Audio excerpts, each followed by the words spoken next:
Calalzo, pecora nera della provincia di Belluno. Se tutti i comuni del Bellunese corrono nel tentativo di salvare l'ente dalla sua cancellazione, il primo cittadino del comune cadorino continua la sua battaglia contro Palazzo Piloni. Manca solo una settimana all'approvazione delle delibere comunali per sollecitare il governo a mantenere in vita la provincia, ma il sindaco di Calalzo non ne vuole sapere. La comunità montana sarebbe la soluzione ad ogni problema. Il bellunese deve andare verso la specificità che ha sancito lo Statuto del Veneto.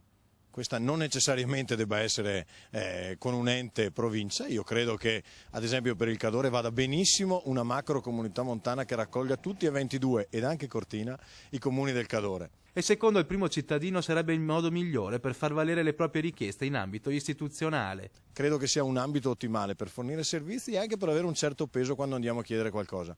E intanto crescono i comuni che hanno votato e approvato il documento per salvare la provincia, un ordine del giorno per sollecitare Regione e Governo a valutare la specificità del bellunese. L'ok dovrà scattare per tutti entro il 15 settembre. Io ritengo che se i consigli comunali produrranno gli ordini del giorno concordati entro il 15 settembre, come è stato concordato nella riunione di Belluno, ci siano ottime possibilità perché venga condivisa la richiesta di deroga al governo per quanto riguarda il territorio della provincia di Belluno.